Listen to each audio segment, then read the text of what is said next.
Une guerre dans laquelle la France n'est pas directement impliquée, mais qui a poussé notre pays à profondément revoir le programme d'entraînement de ses militaires.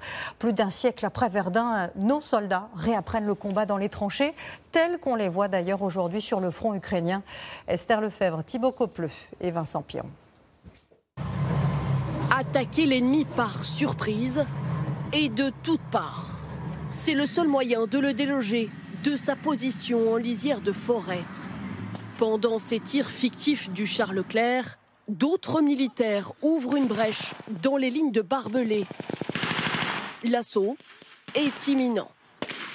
Actuellement, j'ai reçu des renseignements drones, comme quoi, à environ 200 mètres dans notre direction, une tranchée. J'ai reçu pour mission de m'emparer de la position. En avant, assaut, assaut, assaut, en avant. Depuis 3 jours, ces fantassins répètent cet assaut encore et encore. D'abord protégés par des blindés, puis le corps à corps dans les tranchées ennemies. Ok, grenade!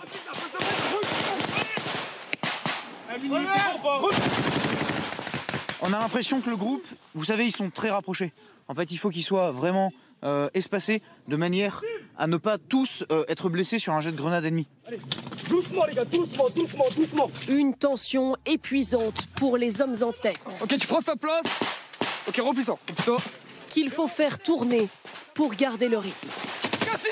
Nous sommes dans l'Aube, à quelques kilomètres des champs de bataille de la Première Guerre mondiale. Ces militaires marchent dans les pas de leurs aînés. On l'a tous appris au cours d'histoire. Et à l'heure d'aujourd'hui, si ça doit revenir, au moins on sera préparé.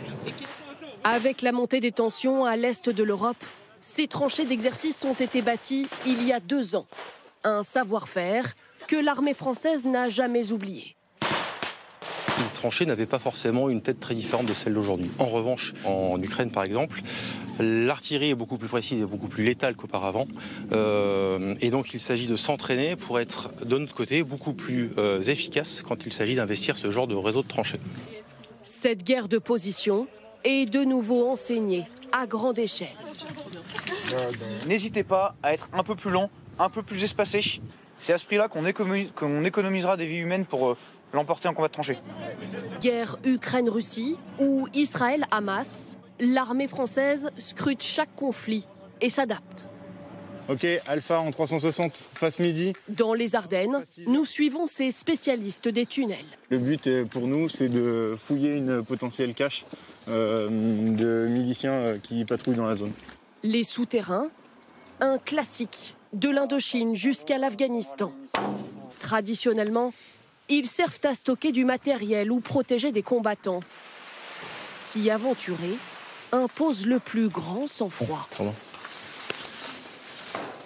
Sur ta droite, là, le bidon, le truc 43 litres, c'est à nous ça?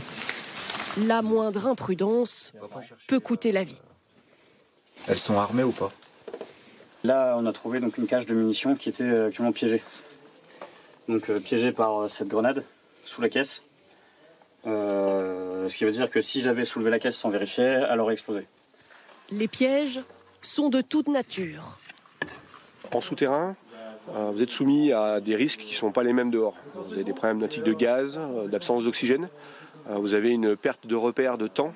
Vous n'avez pas accès à la lumière du jour. Vous pouvez rapidement perdre des repères quant à la gestion de l'effort, quant à la fatigue. Des techniques peu utilisées ces dernières années dans l'opération Barkhane au Sahel. Mais l'armée française n'a jamais cessé de les entretenir.